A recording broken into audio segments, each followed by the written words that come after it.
किया था उसमें होम स्क्रीन और होम एक्टिविटी जो है वो डेवलप की थी। आज हम इंशाल्लाह इसका नेक्स्ट जो रजिस्ट्रेशन और लॉगिन जो है वो हमने क्या काम किया है भी देखते हैं। उसके बाद उनका जो जावा कोड है वो भी हम देखते हैं। जी। तो ये मेरे पास एक्लिप्स है, आप एंड्रॉयड स्टूडियो में भी काम कर सकते हैं, एक्लिप्स में भी कर सकते हैं, दोनों पे आप इक्वली काम कर सकते हैं। तो यहाँ पे मैंने ऑलरेडी ये बनाया हुआ है प्रोजेक्ट, ठीक है। और इसमें मैं आपको अपने वाली जो होम स्क्रीन है वो पहले दिखा देता हूँ।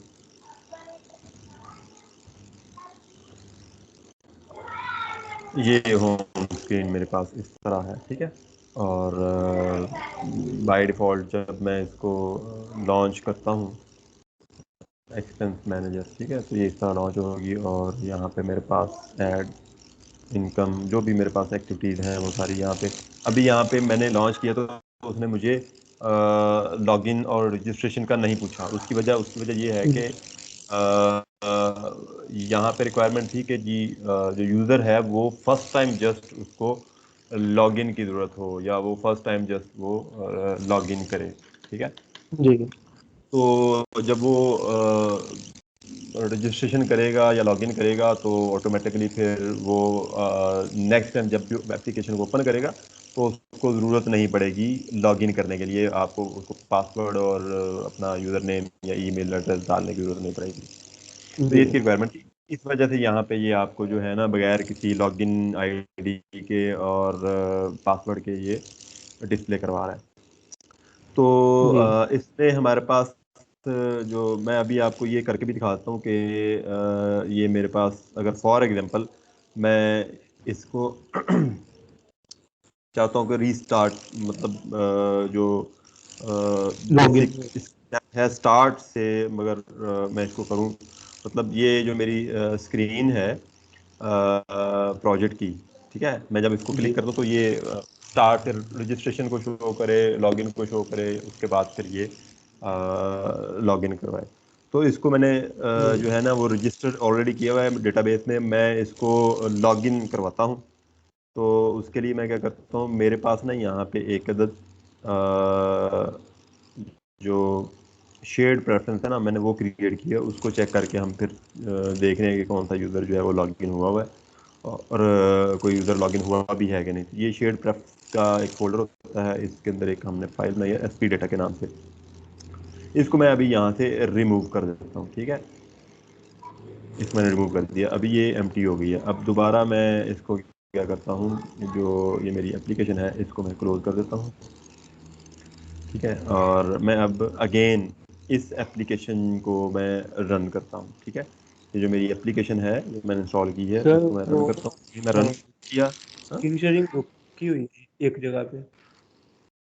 रुकी हुई है। जी। रुकी हुई है, अच्छा खैर रिकॉर्डिंग तो खैर साथ हो रही है ना, ठीक है। ठीक है सर, रिकॉर्डिंग का। वो अब बाद में देख के फिर मुझे बता दें, अगर कोई प्रॉब्लम हुआ तो हम जो है किसी और टूल को यूज़ करके रिकॉर्डिंग कर लेंगे। रिकॉर्डिंग सबसे ज़्यादा ज़रूरी है ओके। क्योंकि और भी स्टूडेंट्स हैं, उन्होंने भी देखना है। फिर दूसरी बात यह है कि रिकॉर्डिंग इसलिए ज़रूरी है कि आप बाद में भी जब ज़रूरत पड़े देख सकते हैं, ठीक है। तो ओके। जब प्रिपरेशन करनी होगी वाइवा की, वहाँ पे काफ़ी हेल्पफुल होगी ये चीज़ें। ओके। तो यहाँ पे हमें इसको अगेन जो है रन करता हूँ, यहाँ से तो हम प्ले करते हैं अगेन एक्सपेंस मैनेजर। ये इसको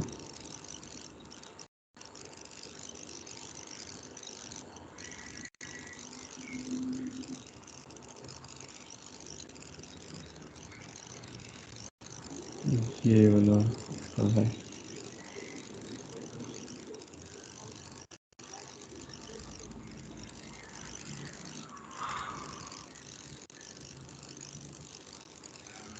अच्छा खैर इसको देखते हैं हम कि ये क्यों उसकी जो लॉगिन एक्टिविटी है वो सामने लेकर। हालांकि इसको हमने जो है वो शेयर प्रेफरेंस की फाइल डिलीट कर दी है, वो उसको करना चाहिए। ओके। तो यहाँ से हम इसको जरा रिट्राई कर लेते हैं।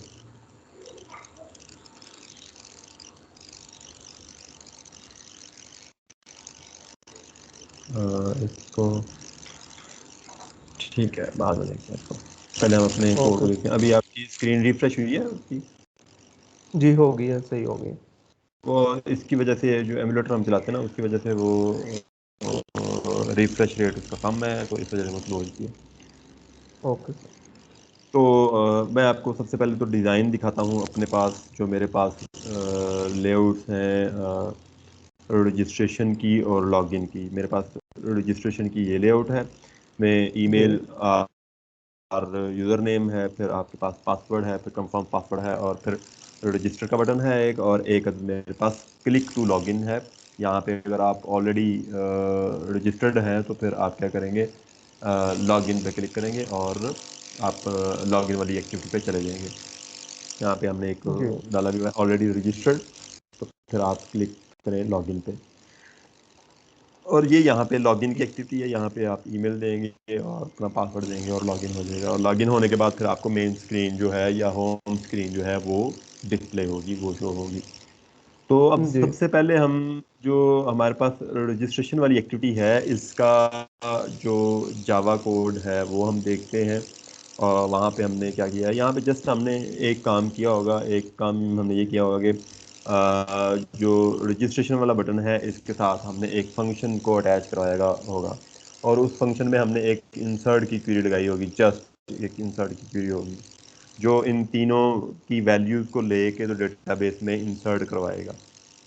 ऑन और क्लिक मेथड एक होगा। फंक्शन, हाँ, on click function. On on click का इवेंट जो है ना, वहाँ पे यहाँ पे देख लो ना, ये यहाँ पे हमने ऑन क्लिक का जो इवेंट है, आपको मैं इधर इधर इसकी जो प्रॉपर्टीज है यहाँ पे दिखा दूँ। ये ऑन क्लिक है, ठीक है। इस ऑन क्लिक के अंदर हमने रजिस्टर का एक फंक्शन इसके साथ अटैच किया हुआ है। और ये जी क्लिक टू लॉगिन वाला जो बटन है, इसके साथ हमने किया लोड लॉगिन एक्टिविटी, ठीक है। जी इसके साथ हमने लोड लॉगिन एक्टिविटी का जो मेथड है वो अटैच किया हुआ है। अब हमारे पास ये रजिस्टर और लोड लॉगिन एक्टिविटी, ये दोनों मेथड हमारे पास वहाँ पे मौजूद होने चाहिए, तो तब ये दोनों बटन जो है वो अपना काम करेंगे, अदरवाइज ये दोनों बटन अपना काम नहीं करेंगे। जी तो अब हम चलते हैं अपने जावा क्लास फाइल पे, और यहाँ पे हमारे पास रजिस्ट्रेशन एक्टिविटी या रजिस्टर एक्टिविटी हमारे पास यहाँ पे है।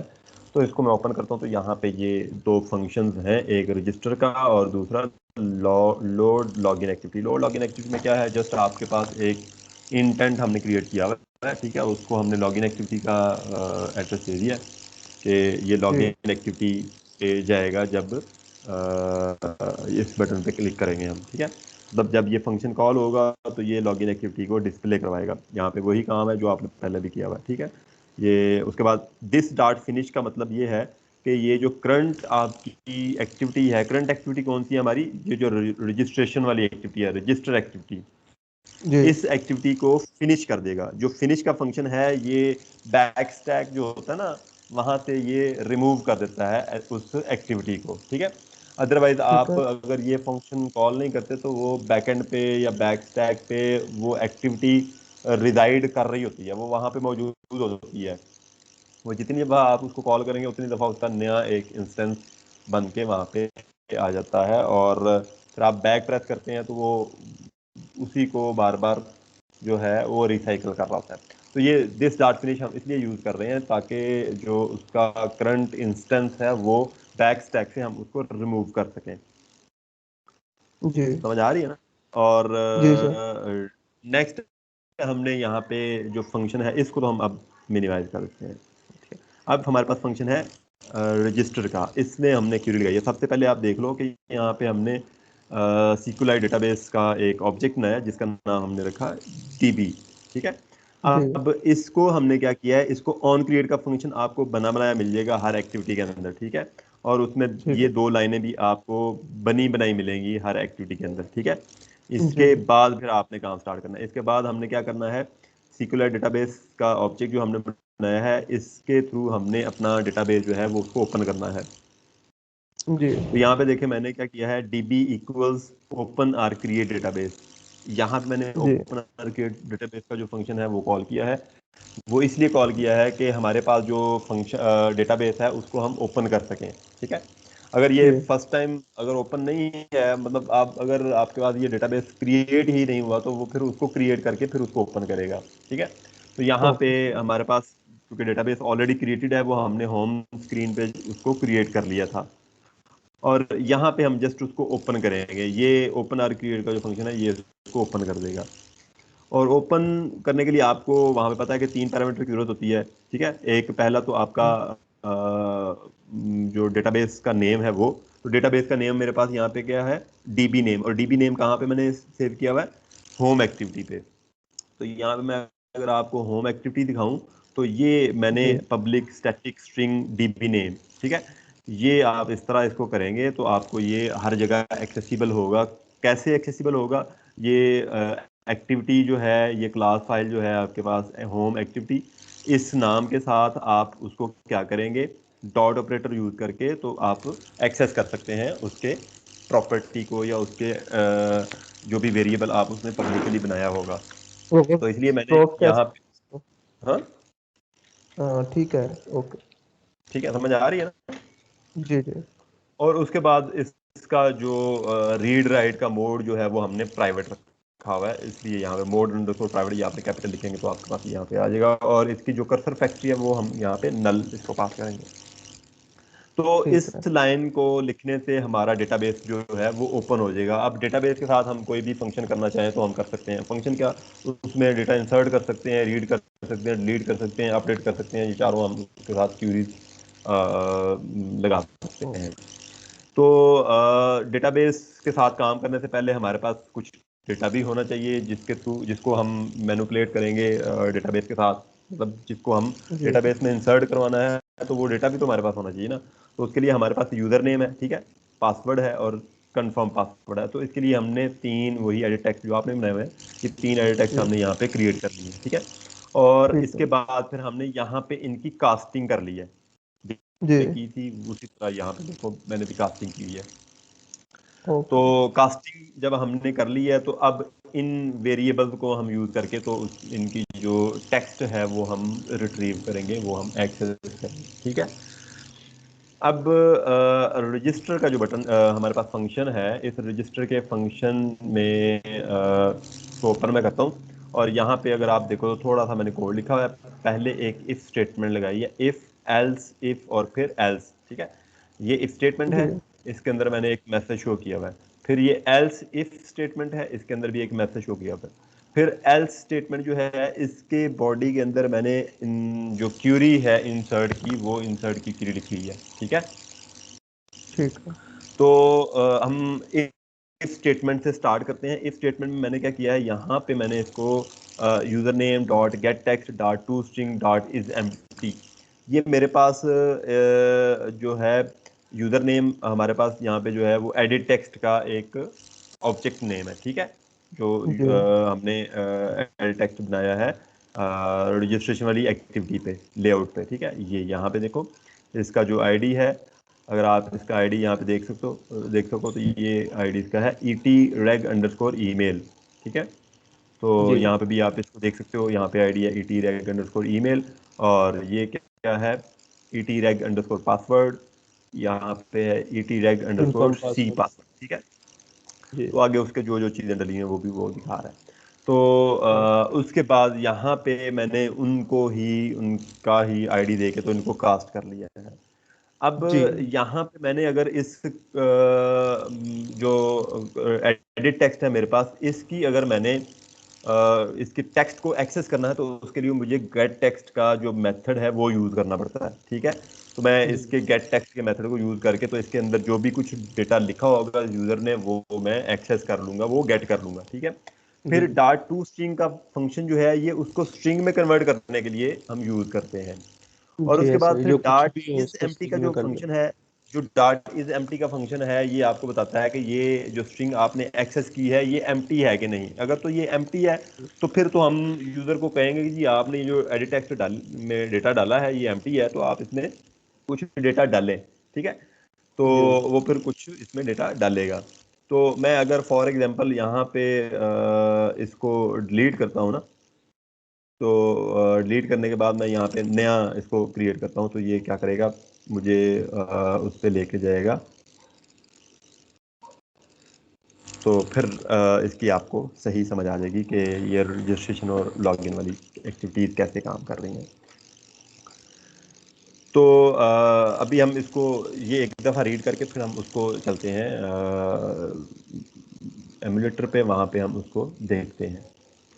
तो ओके उसके सर। बाद फिर हमने यहाँ पे और ऑपरेटर यूज़ किया है, मतलब जी यूजर नेम या पासवर्ड या कंफर्म पासवर्ड, इन तीनों में से कोई एक भी एम्प्टी होगा तो ये उसको लॉगिन नहीं करने, मतलब उसको फॉरवर्ड नहीं करेगा, उसकी जो क्यूरी है वो उसको जी। एग्जीक्यूट नहीं करवाएगा। तो मैं इसको अभी रन कर लेता हूँ ताकि हम इसको देखें ओके। साथ साथ। जो टोस्ट है वो मैसेज शो करवाता है कि आप लॉगिन हो गए हाँ या रजिस्ट्रेशन हाँ हो हाँ, गया। मैसेज शो करवा, कोई भी मैसेज शो करवाना ना, तो उसके लिए हम टोस्ट मैसेज यूज़ ठीक है। करते हैं। जिस तरह आप कोई एपीआई यूज़ करते हो ना किसी वेब एप्लीकेशन में, जिस तरह मैंने जो जी यूज़ की है, अलर्ट। एक टोस्टर है, अलर्ट या एक हाँ अलर्ट है। जिस तरह जावास्क्रिप्ट में अलर्ट है ना, उसी तरह यहाँ पे टोस्ट है, ठीक है।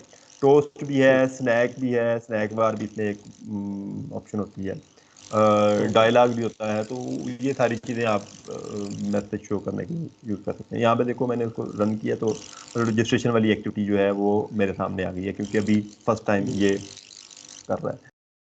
तो मैं इस तीनों एम्प्टी हैं, इसको मैं रजिस्टर के बटन को क्लिक करता हूँ तो यहाँ पे देखो फिल ऑल द फील्ड, जो मैंने यहाँ पे मैसेज लिखा हुआ है ना, इस टोस्ट मैसेज के जी अंदर मैसेज लिखा हुआ है, ये मैसेज है, बाकी ये इसके दूसरे लवाजमात है। तो ये भी जी अभी इस पर भी बात करते हैं। तो ये मैसेज वो मुझे शो कर रहा है, ठीक है। ये तब तक शो करता रहेगा जब तक ये तीनों एम्प्टी होंगे। जब तीनों ही फिल हो जी। जाएंगे, कुछ इसमें डेटा डाल देंगे, तो फिर ये उसको शो नहीं करेगा। फिर फॉर एग्जांपल मैं यहाँ पे डालता हूँ अब्दुल, ठीक है, अब्दुल लिखता हूँ मैं, और यहाँ पे मैं पासवर्ड पहले का ए डालता हूँ, ठीक है। रजिस्टर पे क्लिक करता हूँ तो वो अभी भी कह रहा है फिल ऑल द फील्ड, क्योंकि एक फील्ड एम्प्टी है। और दूसरे में जी मैं क्या करता हूँ, मैं बी डाल देता हूँ। अब मैं रजिस्टर पे क्लिक करता हूँ तो अब वो कह रहा है password unconfirm password does not match, क्योंकि यहाँ पे मैंने ए डाला था और यहाँ पे मैंने बी डाल दिया है। तो यहाँ जी। पे जब उसने देखा कि ये तीनों जो फील्ड्स हैं ये फिल हो गए हैं, तो अब इसने इसको स्किप कर दिया है, इफ स्टेटमेंट को, एल्स इफ पे आ गया। यहाँ पे उसने चेक किया है कि जी पासवर्ड और कंफर्म पासवर्ड ये दोनों आपस में इक्वल हैं कि नहीं। अगर तो इक्वल हैं तो फिर क्या करेगा, फिर ये वाला मैसेज शो, सॉरी, अगर इक्वल नहीं है तो फिर ये वाला मैसेज शो कर देगा। क्यों? क्योंकि यहाँ पे हमने नॉट ऑपरेटर लगाया हुआ है। हमने कहा है कि जी पासवर्ड डॉट जी get text dot to string dot equal, किसके इक्वल हो ये पासवर्ड, सी पासवर्ड के, मतलब कंफर्म पासवर्ड के इक्वल जी। अगर होगा तो फिर हमें वो एक्सेप्टेबल है। अगर वो इक्वल नहीं है तो फिर हम क्या करेंगे, हमने इक्वल फॉल्स चेक करने के लिए हमने यहाँ पे नॉट ऑपरेटर लगा दिया, ठीक है। ओके। तो आप इस नॉट की जगह पे एक और काम भी कर सकते हो, आप यहाँ पे इक्वल्स इक्वल्स फॉल्स भी कर सकते हो, ठीक है। ये काम भी जी आप कर सकते हो। नॉट ऑपरेटर तो मैंने शॉर्टकट मारने के लिए किया, ऐसे भी ठीक आप है कर सकते हो सर। समझने के लिए, ठीक है। तो प्रोफेशनल तरीका इसका है। मतलब क्या होगा कि अगर ये दोनों पासवर्ड जो हैं इक्वल नहीं है, ठीक है, तो अगर इक्वल होगा तो फिर ये जो फंक्शन है ना, डॉट इक्वल्स का फंक्शन जो है ये रिटर्न करता है ट्रू। यहाँ पे मैं इसकी आपको डॉक्यूमेंटेशन में भी दिखा दूँ ना, तो ये बूलियन रिटर्न करता है, ठीक है। और जी इक्वल का ऑब्जेक्ट जो है ये स्ट्रिंग के साथ इक्वल कंपैरिजन करेगा। और यहाँ पे देखें वो रिटर्न क्या कर रहा है, true if the specified object is equal to the string, false otherwise. जी। वो ट्रू रिटर्न करेगा अगर वो दोनों इक्वल होंगे, अदरवाइज वो फॉल्स रिटर्न करेगा। तो इसके ओके। बाद अगर तो ये दोनों इक्वल नहीं है तो फिर क्या करेगा, फिर ये password confirm password does not match का मैसेज दे देगा। वो हमें इसने यहाँ पे देखो थे दे दिया, ठीक है। अब इसके अलावा अगर हम पासवर्ड दोनों भी ठीक डालते हैं, ईमेल भी कोई डाल देते हैं, तो फिर क्या होगा, फिर ये वाली क्यूरी एग्जीक्यूट करेगा और यहाँ पे ये हमें फिर बता देगा क्यूरी में क्या करेगा। अब हम चलो यहाँ पे करके देख लेते हैं। अब यहाँ पे हम ये जो पासवर्ड है इसको भी हम ए डाल देते हैं और हम इसको कर देते हैं रजिस्टर। जो ही हमने रजिस्टर किया, रजिस्ट्रेशन सक्सेसफुल हो गई और यहाँ पे हम इसको लॉगिन कर लेंगे। तो यहाँ पे उसने क्या कहा यहाँ पे हमने इंसर्ट की क्यूरी लगाई और क्यूरी को एग्जीक्यूट किया और उसके बाद हमने टोस्ट मैसेज शो कर दिया, कौन सा, registration successful, now you can log in, ठीक है। और उसके जी बाद फिर आप देखो जरा कि फौरन ही लॉगिन की एक्टिविटी हमारे सामने आ गई है, हमने उसको कॉल करने के लिए कोई एक्स्ट्रा काम नहीं किया। जी तो ये लॉगिन की एक्टिविटी कैसे हमारे सामने आई है, क्योंकि इसी एल्स पार्ट के अंदर ही हमने नीचे ये इंटेंट भी एक क्रिएट किया हुआ है, ठीक है। और जी। उसमें हमने स्टार्ट एक्टिविटी करवाई है, कौन सी एक्टिविटी, लॉगिन की एक्टिविटी, ठीक है। और फिर दिस स्टार्ट फिनिश, वही एक्टिविटी का बैक स्टैक से हमने उसको फिनिश करने के सर लिए थोड़ा यहाँ सा पे। इंटेंट के बारे में बताइएगा। इंटेंट एक क्लास है, ठीक है, जो ओके। एक्टिविटीज के साथ काम करने के लिए यूज हम करते हैं। मतलब एक एक्टिविटी से दूसरी एक्टिविटी पे हमने डेटा ट्रांसफर करना है, या जस्ट वैसे ही हमने उस पे जाना है, या हमने कोई नई एक्टिविटी ओपन करनी है, या हमने कोई सिस्टम की कोई एक्टिविटी ओपन करनी है, तो उसके लिए हम इंटेंट इंटेंट। यूज करते हैं, ठीक है। इंटेंट का वैसे मतलब ओके। जो लफ्जी मतलब वो है इरादा करना, इंटेंट, इंटेंशन जिस तरह हम कहते हैं ना, उसी तरह ये इंटेंट है किसी चीज को कोई सर काम ये करने के लिए। क्लास है या फंक्शन है? ये क्लास है, ये देखो क्लास है, ये देखो टाइप है ना, ये क्लास है। तो ये हम इस क्लास का ऑब्जेक्ट क्रिएट करते हैं, और ये न्यू इंटेंट जो है ना, ये इंटेंट इसका जी कंस्ट्रक्टर है, जिसको हम दो पैरामीटर पास कर रहे होते हैं, एक ये कॉन्टेक्स्ट होता है इसका, और दूसरा जी यहाँ पे एक्टिविटी होती है, क्लास फाइल हमारी होती है, ठीक है। जी। समझ आ गई ना। न्यू तो हमेशा ये कंस्ट्रक्टर के लिए यूज करते हैं। डायरेक्ट कंस्ट्रक्टर में हम दो चीजें, जो पैरामीटर है वो तो कंस्ट्रक्टर में पास करेंगे ना, जी। ठीक है। न्यू जब तो आएगा तो कंस्ट्रक्टर करेंगे हम। हाँ, कंस्ट्रक्टर ऑटोमेटिकली वो कंस्ट्रक्टर बन जाएगा। जी तो यहाँ पे हमने क्यूरी कौन सी यूज की है, यहाँ पे क्यूरी हमने इंसर्ट की यूज की है, यहाँ पे आप देख लो, इंसर्ट इनटू यूजर टेबल, ठीक है। मैंने जो जी। नाम रखा हुआ है यूजर टेबल का, वो यूजर्स टेबल रखा हुआ है, इंसर्ट इनटू यूजर्स टेबल। आपके पास जो भी होगा यूजर के टेबल का नाम, आप वो यूज करेंगे। उसके बाद नेम और पासवर्ड, ये दोनों कॉलम्स के अंदर मैंने डेटा डालना है, और उसके बाद वैल्यूज का कीवर्ड आएगा।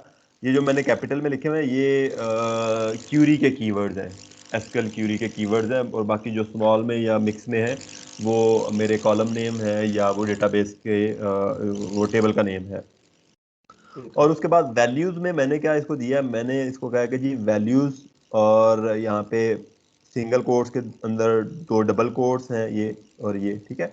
उन दो डबल कोट्स के अंदर फिर दो दफा प्लस प्लस डालेंगे, और प्लस प्लस के दरमियान फिर हम वो वेरिएबल देंगे जहां से हमने वैल्यू लेके तो इसको सप्लाई करनी है। तो उसके लिए ओके। हमने क्या कहा, उसके लिए हमने इसको यूजर नेम का जो हमने एडिट टेक्स्ट था उसको यूज किया, और उसकी डॉट गेट टेक्स्ट की जो प्रॉपर्टी थी उसको यूज करके हमने यहाँ पे उसको सप्लाई कर दिया। और इसी तरह ओके। फिर नेक्स्ट कॉमा डाला हमने, और कॉमा के बाद फिर दो दफा सिंगल कोट्स, दो दफा डबल कोट्स, और फिर दो दफा उनके अंदर प्लस प्लस डाले, और फिर पासवर्ड को हमने यूज कर लिया। तो इस तरह ओके। ये क्यूरी कंप्लीट हमने लिखी, और इसको हमने एक query string type variable query में हमने इसको स्टोर कर लिया, और फिर db डॉट एग्जैक्ट एसक्यूएल का जो फंक्शन है उसको कॉल किया, और उसको कॉल और उस करने पे के बाद पास कर। हमने, हाँ, इसको ये क्यूरी जो है हमने पास कर दी। फिर हमने उसके बाद पोस्ट मैसेज शो करवा दिया, और फिर उसके बाद इंटेंट क्रिएट करके तो हमने लॉगिन एक्टिविटी पे हम शिफ्ट हो गए। अच्छा, ओके। ये जो इतना लंबा यहाँ पे हमने लिखा हुआ है ना, ये इतना लंबा लिखने की बजाय हम जी इसको शॉर्ट भी कर सकते हैं। शॉर्ट हम कैसे करेंगे, ये जो इतना लिखा हुआ है ना हमने, ये वाला, इसको मैं कट करता जी हूँ, और इसको मैं यहाँ पे ही पेस्ट कर देता हूँ। मैं एक स्ट्रिंग टाइप वेरिएबल बनाता हूँ, नेम, ठीक है जी, और इसको मैं ये देता हूँ, ठीक है जी। जी और अब ये जो नेम मैंने लिखा है, वेरिएबल बनाया है, इसको मैं यूज कर लेता हूँ यहाँ पे, ठीक हो गया। जी। अब इसी तरह इसको भी मैं यहाँ से कट कर लेता हूँ यहाँ तक, ये टू स्ट्रिंग तक, और इसको मैं लिख लेता हूँ स्ट्रिंग टाइप, इसको भी बनाऊंगा, और पास इक्वल, और ये पेस्ट कर देते हैं। और यहाँ पे भी ओके। हम यही पास जो हमने यहाँ पे बनाया है वेरिएबल, वो यहाँ पे भी हम यूज़ कर लेते हैं। और इसको भी हम यहाँ से कट कर लेते हैं, और यहाँ पे हम इसको कर लेते हैं सी पास, ठीक है। और यहाँ पे भी जी हम एक स्ट्रिंग टाइप वेरिएबल बना लेंगे, और उसको हम कर लेंगे सी पास, ठीक हो गया। अब जी यहाँ पे भी हमने इनको कर लिया यूज, और यहाँ इस क्यूरी के अंदर भी हम इनको यूज करेंगे, और यहाँ पे फिर हम ये डॉट गेट टेक्स्ट को रिमूव कर देंगे। ठीक है, जी ये देखो यहाँ से मैं इसको रिमूव कर दूंगा। अब ये देखो सिंगल कोट्स के अंदर डबल कोट्स, डबल कोट्स के अंदर फिर 2 दफ़ा प्लस प्लस। तो ये क्यूरी में पैरामीटर्स पास करने का तरीका है। तो क्यूरी में अगर आपने पैरामीटर्स डालने हैं, वैल्यूज़ देनी है उसको, तो आप इस तरह देंगे। ठीक है, वैल्यूज़ के ओके अंदर आके आपने इस तरह काम करना है, और यहाँ पे हम फिर नेम लिख देंगे, वही नेम जो आपने यहाँ पे यूज़ किया हुआ है। ठीक है, जस्ट, और यहाँ पे गेट टेक्स्ट दोबारा कॉल करने की जरूरत नहीं। जो गेट टेक्स्ट हम दोबारा दोबारा यहाँ पे कॉल कर रहे थे ना, उसको फिर हमें ज़रूरत नहीं पड़ती। और जी यहाँ पे भी वेरिएबल हम, में हमने डिक्लेयर कर हाँ, यहाँ पे वेरिएबल में हमने डाल दिया उसको, तो अब वेरिएबल हम हर दफा हर जगह जो है वो यूज़ करेंगे। ठीक है, दिया। तो ये इस तरह भी आप इसको शॉर्ट तरीके से भी कर सकते हैं। तो ये जो टेक्निक्स हैं, ये तो आप खुद अपने माइंड से जो है वो क्रिएट कर सकते हैं। तो इसमें कोई ऐसी कोई साइंटिफिक या कैलकुलेशन वाली कोई इसमें बात नहीं है। जी तो इस तरह ये हमने रजिस्ट्रेशन वाली एक्टिविटी को कंप्लीट किया। अब हम देखते हैं कि लॉगिन वाली एक्टिविटी जो है वो कैसे काम कर रही है, उसमें कैसे हम लॉगिन करवा रहे हैं, और उसमें कौन सी हम जो क्यूरी है वो यूज़ कर रहे हैं। तो उसके लिए हम यहाँ से लॉगिन एक्टिविटी जो है वो ओपन करते हैं। तो ये हमारे पास जो लॉगिन की एक्टिविटी है, ठीक है जी। और जी इसमें कुछ चीज़ें एक्स्ट्रा हैं, वो भी हम इसको डिस्कस नहीं करते, तो हम बाद में इसको डिस्कस करेंगे। ओके तो यहाँ पे हमारे पास चेक फर्स्ट, चेक रजिस्ट्रेशन, और फिर लॉगिन यूज़र, और ये दो मेरे पास फंक्शंस हैं। और कुछ ये वाले एक्स्ट्रा 2 फंक्शन हैं, इनको अभी आप कुछ नहीं करेंगे, अभी आप इनको छोड़ें, हम इनको समझे आप ये है ही नहीं, क्योंकि इनकी अभी आपको ज़रूरत नहीं है। ये एंड पे हम इनको करेंगे, ये डेटा बैकअप पे या रिस्टोर पे जब हम काम करेंगे तो तब हम इनको यूज़ करेंगे। ठीक है, क्योंकि मेरे पास तो ओके कंप्लीट बनी हुई है, तो इसलिए ये मेरे पास शो हो रहे हैं। ओके और अब इसमें भी हमने उसी तरह सबसे पहले डेटाबेस का एक ऑब्जेक्ट बनाया ग्लोबली। ठीक है, ये क्लास के बाहर फॉरन, और 2 अदद हमने यहाँ पे एडिट टेक्स्ट डाल दिए यूज़र नेम और पासवर्ड के, क्योंकि हमारे पास यूज़र नेम और पासवर्ड है वहाँ पे दोनों। ठीक है, जी और उसके बाद ऑन क्रिएट का जो मेथड है, इसके अंदर हमने यहाँ पे अगर आप देखें तो सॉरी, यहाँ पे, हाँ, यही है, डेटाबेस को हमने ओपन किया हुआ है। ठीक है, ओपन और क्रिएट का क्रिएट डेटाबेस का जो फंक्शन है उसको यूज़ करके तो जी हमने डेटाबेस को ओपन किया है। और डेटाबेस को ओपन करने के लिए हमने उसको डेटाबेस का नेम सप्लाई किया हुआ है। ठीक है, यहाँ पे डेटाबेस का नेम आपको मैंने पहले भी दिखाया कि होम एक्टिविटी पे हमने पब्लिक एक स्टैटिक स्ट्रिंग टाइप का हमने एक वेरिएबल नेम बनाया हुआ है जी डेटाबेस का। ठीक है, तो उस वेरिएबल नेम को ही हम हर जगह पे यूज़ करेंगे, बजाय इसके कि हम वो जो उसका हार्ड कोड है या उसको जो सिंटैक्स है, प्रॉपर जो टेक्स्ट है, वो हम यूज़ करें। ये इसका नाम है हमारे डेटाबेस का PM_DB। PM means personal expense manager. तो जी हमने बजाय इसके कि ये टेक्स्ट या ये स्ट्रिंग जो है हर जगह यूज़ करें, तो हम कहीं गलती भी कर सकते हैं, कहीं पे हम इसको कैपिटल भी कर सकते हैं, स्मॉल भी कर सकते हैं, या स्पेलिंग मिस्टेक हो सकती है। तो इस चीज़ों तो से इसको बचने के कॉपी लिए करते हैं। हमने इसको एक वेरिएबल में डाल दिया, और अब ये वेरिएबल जो है ये हम हर जगह पे यूज़ कर रहे हैं। ये तकरीबन हर एक्टिविटी पे यूज़ हम करेंगे, इसलिए हमने इसको वेरिएबल में डाल दिया। तो ये वेरिएबल ओके हमने होम एक्टिविटी बनाया था, तो इसलिए हम यहाँ पे home activity dot DB name के थ्रू हम इसको एक्सेस करेंगे। और उसके बाद यहाँ पे चेक रजिस्ट्रेशन वाला जो फंक्शन है ये हमने यूज़ किया है। और ये हमने यहाँ पे कॉल इसलिए किया है कि हम चेक करें कि ये यूज़र जो है इसने रजिस्ट्रेशन भी की है कि नहीं पहले से। और उसके बाद यहाँ पे अगर आप जी देखो तो उसी तरह हमने इनकी कास्टिंग की है, ईमेल एड्रेस की और पासवर्ड की, या यूज़र नेम जो भी आप उसका रखना चाहो, यूज़र नेम या ईमेल एड्रेस। फिर यहाँ पे हम चेक रजिस्ट्रेशन वाले पे हम ओपन करते हैं, और इसमें हमने थोड़ा सा कोड लिखा है।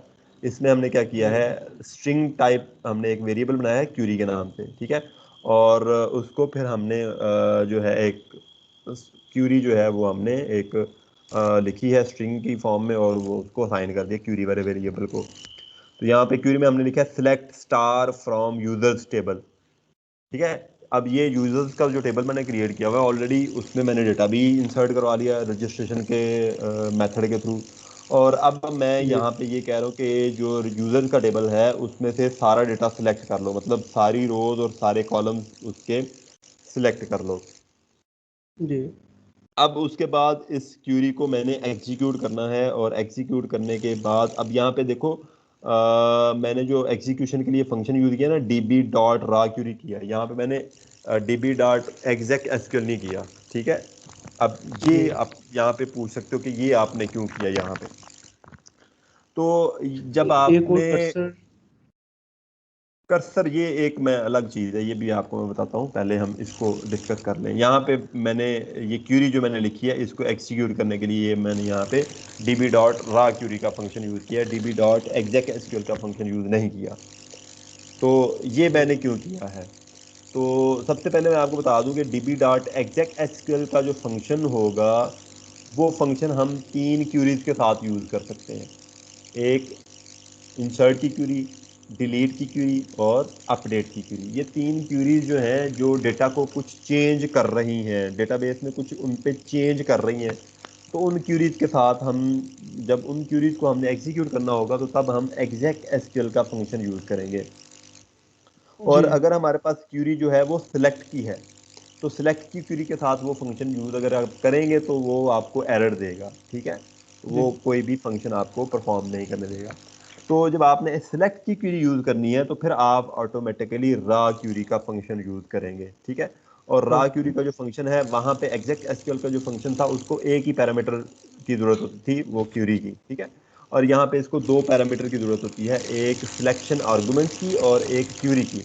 तो हम यहाँ पे सिर्फ इसको क्यूरी पास करेंगे और सिलेक्शन आर्गुमेंट्स इसको हम नल पास करेंगे। ओके। अच्छा, जब आप देखो कि जब हम डेटा सिलेक्ट करते हैं तो इसका मतलब ये है कि हम डेटा कुछ रिट्रीव कर रहे हैं, कुछ एक्सेस कर रहे हैं डेटाबेस से, कुछ हम उससे डेटा निकाल रहे हैं। तो जाहिर है डेटा जब हम जी निकाल रहे हैं तो निकाल के हमने उसको किसी जगह पे स्टोर करना है, किसी जगह पे हमने टेम्परेरी उसको देखने के लिए टेम्परेरी हमने उसको किसी जगह पे स्टोर करना है।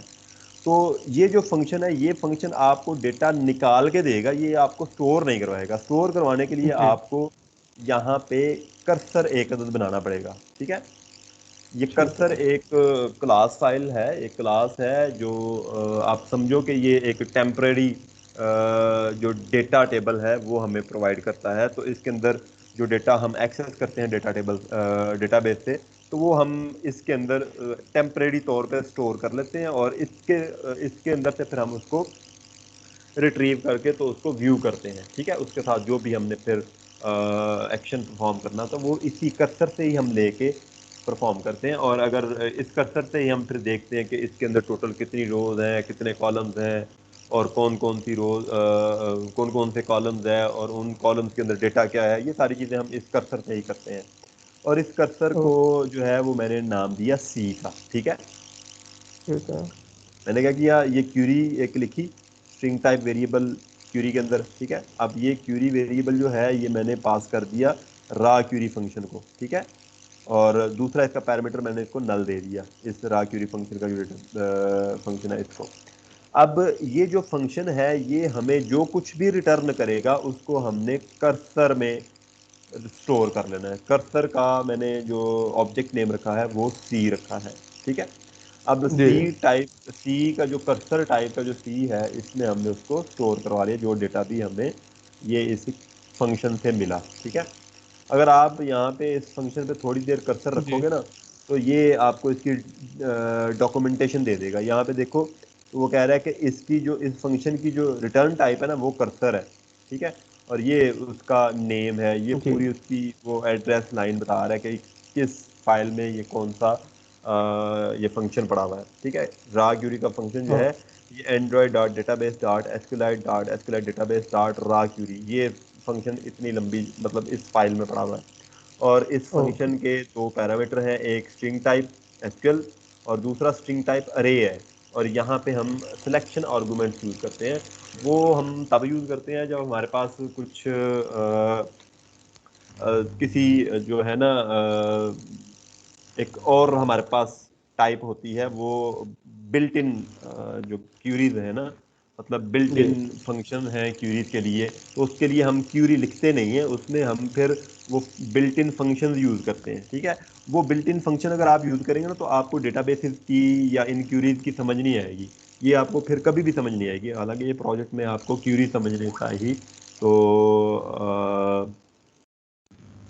ज्यादातर कंसर्न होता है। जी सर। एक मिनट जरा।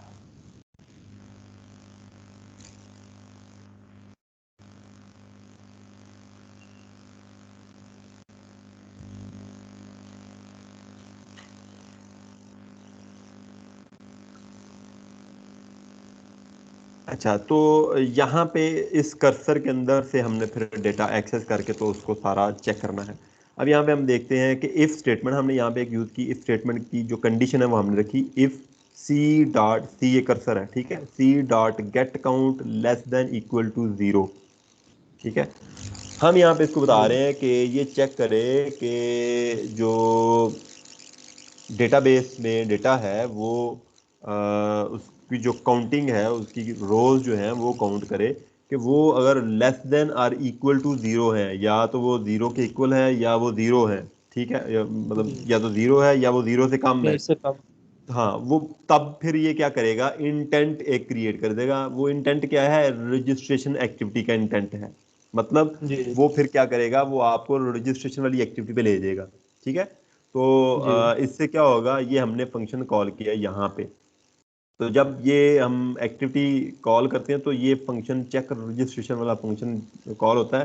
तो ये हमें चेक करके बताता है कि इस बंदे ने ऑलरेडी रजिस्ट्रेशन की है कि नहीं। ठीक है, अब जी यहाँ पे देखो ज़रा, मैं रजिस्ट्रेशन तो मैंने कर ली है। ठीक है, तो मैंने अभी इसको लॉगिन करना है, तो अभी मैं इसको जब यहाँ से रिमूव कर देता हूँ बैकएंड से, तो बैकएंड से मैंने इसको रिमूव किया एप्लीकेशन को। अब अगेन मैं इसको रन करता हूँ तो ये लॉगिन की एक्टिविटी देगा, ना कि रजिस्ट्रेशन वाली एक्टिविटी।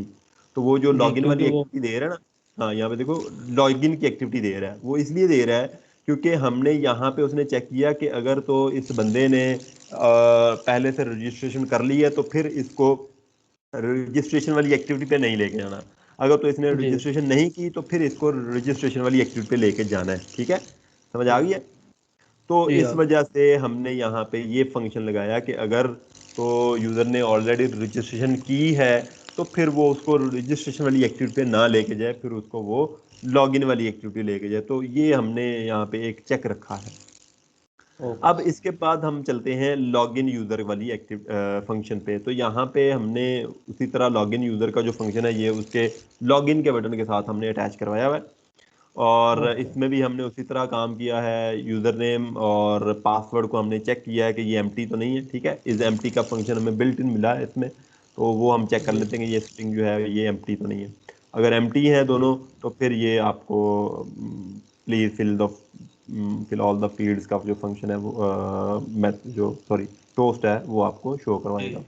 तो यहाँ पे जिस ठीक है तरह मैं सर। इसको लॉगिन पे क्लिक करता हूँ तो वो आपको शो करवा रहा है। अब मैं यहाँ पे अब्दुल मैंने इसका यूज़र नेम डाला हुआ था और ए मैंने इसका पासवर्ड डाला था। अब मैं इसको लॉगिन नहीं करता, अभी हम यहाँ पे करते हैं। उसके बाद फिर हमने एल्स स्टेटमेंट यूज़ किया है, इफ़ के बाद फिर हमने एल्स यूज़ किया है। एल्स में हमने क्या किया है, एक अदद क्यूरी लिखी है सिलेक्ट की। सिलेक्ट क्यूरी में हमने क्या किया है, select star from users table, वो सारा डेटा यूजर्स के टेबल में से सेलेक्ट करे, वेयर यूजर नेम जी equals U name and password equals at pass. ठीक है, तो उस यूजर का सारा डेटा सेलेक्ट करेगा जिसका यूजर नेम जो है वो हम जो यूजर नेम हमने यहाँ पे इस यहाँ पे जो हमने यूजर नेम दिया है उसके इक्वल हो यूजर नेम का डेटा। और पासवर्ड जो है, इस पासवर्ड के कॉलम में जो डेटा है वो इस पासवर्ड वाला जो डेटा है इसके इक्वल हो।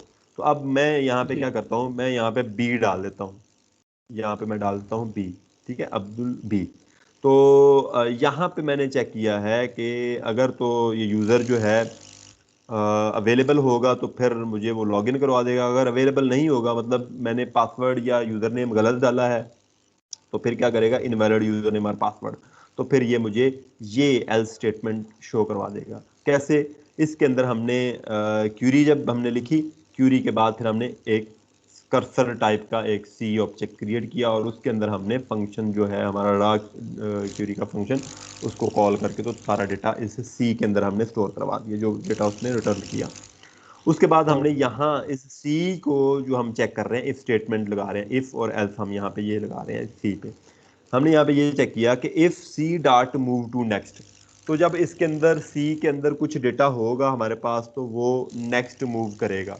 अगर डेटा नहीं होगा जी तो वो ज़ाहिर मूव ही नहीं कर सकेगा। अब देखें, आपके पास कोई चीज़, कोई कोई ऑब्जेक्ट होगा तो आप उसको मूव करवा सकते हैं। अगर आपके पास कोई ऑब्जेक्ट ही नहीं है तो आप उसको मूव नहीं कर सकते। ठीक है, फॉर एग्जाम्पल आपके पास जी पैसे हैं तो आप खर्च कर सकते हैं ना। अगर आपके पास पैसे ही नहीं है तो खर्च क्या करेंगे? जी फिर तो आपके पास नल ऐसे रुपीज है ना।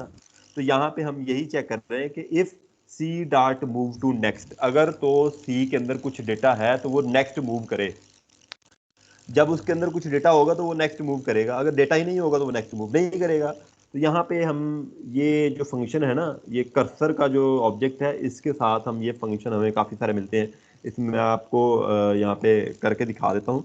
सी के साथ जो ही हम डॉट प्रेस करेंगे ना, और यहाँ पे लिस्ट निकल आएगी, c dot equal get wants all on move call, is after last, is before last, is closed, is first, is last, is null. ठीक है, move to first, move to last, move to next, move to position. यहाँ पे हम position देंगे, उसी cursor उसी रो पे वो चला जाएगा। Move to previous, requery, get log, get class, काफ़ी सारे, get column name, get column ID, index, मतलब काफ़ी सारे इसमें फंक्शन है। तो आप अपनी रिक्वायरमेंट के अकॉर्डिंग फिर यहाँ पे आप इसको यूज़ करें। गेट काउंट है, गेट काउंट क्या करता है, हमारे पास कर्सर के अंदर या क्यूरी से जो भी हमने डेटा एक्सेस किया है उसमें कितनी रोज है वो सारी रोज कैलकुलेट करके आपको बताता है। तो ओके यहाँ पे सर। हम यूज करेंगे मूव टू नेक्स्ट। ठीक है, तो मूव टू जब नेक्स्ट ये हमें होम बताता है पेज कि पे ले इसमें जाएगा। नेक्स्ट मूव करने के लिए डेटा है कि नहीं। ठीक है, जी ठीक है, तो इसमें फिर हमने क्या किया है, इसमें हमने शेयर्ड प्रेफरेंस क्रिएट की है, और उस शेयर्ड प्रेफरेंस के साथ फिर हमने इंटेंट एक क्रिएट किया है। उस इंटेंट को हमने पास की है एक्टिविटी, कौन सी, होम एक्टिविटी। तो फिर ये होम जी एक्टिविटी पे जाएगा। और अगर यूज़र नेम और पासवर्ड मेरे पास इनवैलिड है, कोई एक भी या दोनों, तो फिर हम यहाँ पे इसको इनवैलिड यूज़र नेम और पासवर्ड का जो मैसेज है वो शो करवा रहे हैं। अच्छा, ये शेयर्ड प्रेफरेंस क्या होती है? ये शेयर्ड प्रेफरेंस एक, आप समझो कि हम अपनी डिवाइस पे ही एक फाइल की टाइप पे डेटा कुछ स्टोर करवा रहे होते हैं। वो हम जो डेटा चाहते हैं वो हम स्टोर करवाते हैं, जितनी देर तक हम चाहते हैं उतनी देर तक हम स्टोर करवा लेते हैं। इसको हम जब चाहें रिमूव कर सकते हैं, अपडेट कर सकते हैं, इसको डिलीट कर सकते हैं, इसको गेट कर सकते हैं। ठीक है, तो यहाँ पे ये शेयर्ड प्रेफरेंसेस हमने यूज़ की है। ये डेटा टाइप, एक टाइप है डेटाबेस की या डेटा स्टोर की एक टाइप है। इसमें शेयर्ड प्रेफरेंस एक टाइप है, फिर उसके बाद डेटाबेस और सीक्वलाइट ऑलरेडी एक टाइप इसकी है। तो जब आप देखते हैं कि आपका जो लॉगिन वाला कोई भी एप्लीकेशन है वो लॉगिन वाला काम कर रहा है, तो वो यहाँ पे ये शेयर्ड प्रेफरेंस को ही यूज़ करके वो डिटेक्ट कर पाता है कि लॉगिन हुआ है कि नहीं स्टूडेंट या कोई यूज़र। ठीक जी है, तो जब वो लॉग आउट हो जाता है तो फिर वहाँ से इस पूरी फाइल को रिमूव करवा देते हैं वो शेयर्ड प्रेफरेंस। ठीक है, तो इसमें हमने क्या किया हुआ है, शेयर्ड प्रेफरेंसेस क्रिएट करने के लिए आप ये शेयर्ड प्रेफरेंसेस का ऑब्जेक्ट यूज़ करेंगे, उसकी क्लास फाइल को यूज़ करेंगे, और यहाँ पे मैंने उसको यूज़ किया है और एसपी उसका नाम रखा है उस ऑब्जेक्ट का, और यहाँ पे हमने इसको गेट शेयर्ड प्रेफरेंसेस का मेथड कॉल किया है। इस मेथड को हमने दो पैरामीटर पास करने होते हैं। एक शेयर्ड प्रेफरेंसेस का नेम, जो फाइल का नेम होगा वो, और दूसरा इसका मोड इसका हम हमेशा प्राइवेट ही रखेंगे। अब ये एसपी डेटा जो है ये अभी क्रिएट नहीं हुआ, ये मैं आपको यहाँ पे दिखा देता हूँ एप्लीकेशन के अंदर।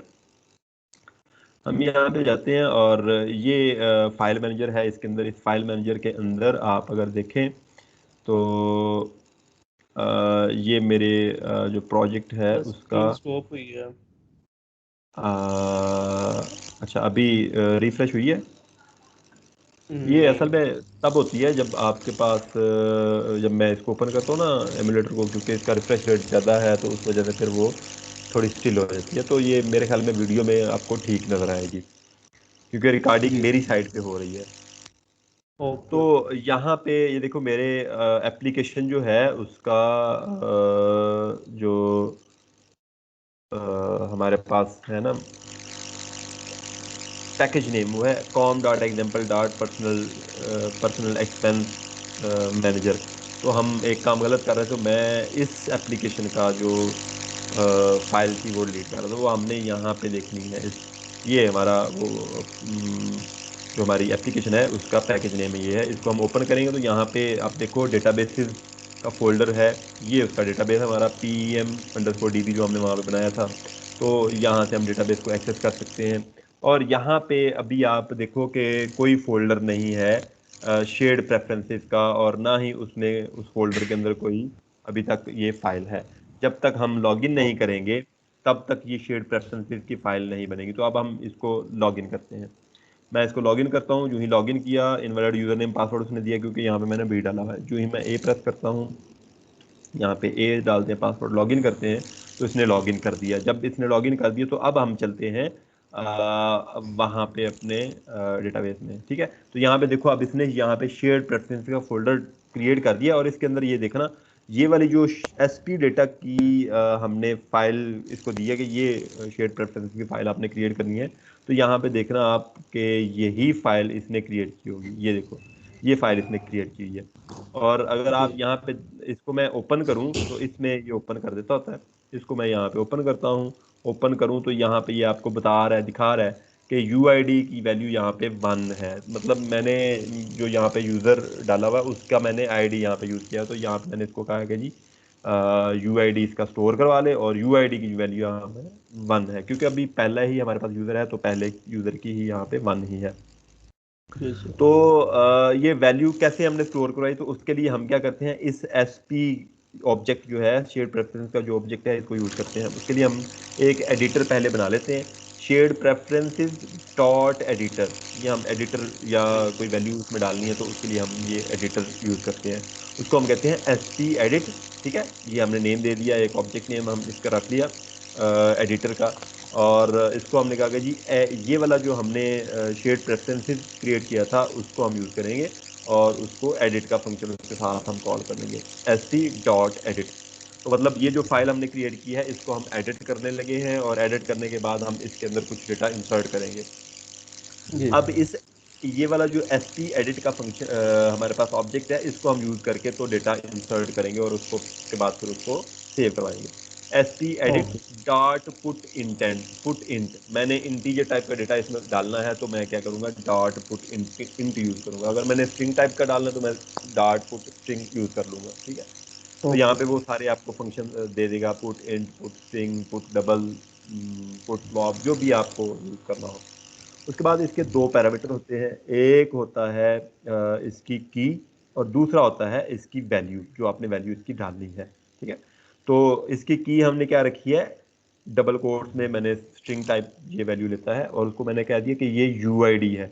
तो यहाँ पे अगर आप देखो तो ये इसकी जो नेम है या जो इसकी की है वो यूआईडी है, और इसकी टाइप कौन सी है, ये इंट इसने बताई है। यहाँ पे मैंने इसको कहा था पुट इंटेंट। ठीक है, जी सर। और यहाँ पे फाइल में भी इसने वही इंट के नाम से एक अदद वो टैग क्रिएट कर दिया है, और उसका नाम जो है वो उसने यूआईडी रखा है, जो मैंने यहाँ पे यूआईडी रखा हुआ नाम इसका।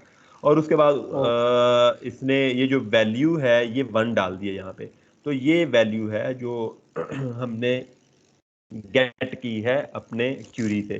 तो क्यूरी से गेट करने के लिए हमने क्या किया, वही कर्सर जो हमारा था सी, उसको हमने यूज किया, और उसको यूज करने के साथ हमने डॉट गेट इंट का फंक्शन जो है वो यूज कर लिया। मतलब इस जो हमारा ये कर्सर है इसका जो पहला कॉलम है, उस पहला कॉलम हमारा क्या होता है, हमेशा प्राइमरी की है, और वो जी इंटीजर टाइप का होता है। तो इसलिए हमने यहाँ पे सी डॉट गेट इंट का फंक्शन यूज किया, और इसको हमने जो हमारा कॉलम का इंडेक्स नंबर है वो इंडेक्स नंबर हमने पास कर दिया। तो पहले कॉलम का हमेशा हमारे पास इंडेक्स नंबर जो है वो क्या होता है, 0।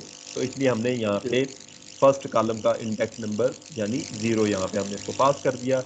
और उसके बाद फिर हमने S P edit dot commit का जो फंक्शन है वो उसको कॉल किया। मतलब एस पी एडिट तो हम यूज़ करेंगे करेंगे क्योंकि हम एडिटर के साथ काम कर रहे हैं, तो उसके साथ अगर आपने कोई डेटा डालना है तो डॉट पुट का फंक्शन यूज़ करेंगे। अगर आपने उसको सेव करना है उस फाइल को, तो आप फिर commit का फंक्शन यूज़ करेंगे। जब हम st edit.commit का फंक्शन यूज़ करेंगे तो हमारी जो शेयर्ड प्रेफरेंसेस की फाइल होगी वो उसको सेव करवा देगा, ठीक है। जी उसमें जो सर। आपने डेटा डाला होगा वो सेव करवा देगा, तो उसको उसने जी, कमिट सेव बार करवा, बार जो चीजें होगी उनको वो कर देगा, सेव हाँ कर देगा। सेव करवा देंगे। कमिटमेंट उसकी हो जाएगी कि अब आपने और कोई चेंजेस नहीं करनी, अब आपने फाइल को क्लोज कर देगा सेव करवा के। तो यहाँ पे अगर ओके। आप देखो तो ये आपके सामने होम स्क्रीन है। अब जितनी दफ़ा भी आप खोलोगे तो ये होम स्क्रीन ही आपको शो करवाएगा, ठीक है। जब भी आप, जी मैं इसको बैकएंड से या बैकग्राउंड से इसको मैं रिमूव भी कर देता हूँ, अब दोबारा मैं इसको ओपन करता हूँ तो ये होम स्क्रीन ही दिखाएगा। जी सर। तो इस तरह ये आपकी दो एक्टिविटीज़ थी। तो नेक्स्ट इंशाल्लाह हम कल मूव करेंगे और आपने कल तक इन दोनों को जो है वो कंप्लीट कर लेना है, ठीक है। और इसको देख के ओके। फिर हम कल फिर इंशाल्लाह नेक्स्ट मूव करेंगे, ठीक है। ओके। फिर ओके, अल्लाह हाफिज़। हाफिज।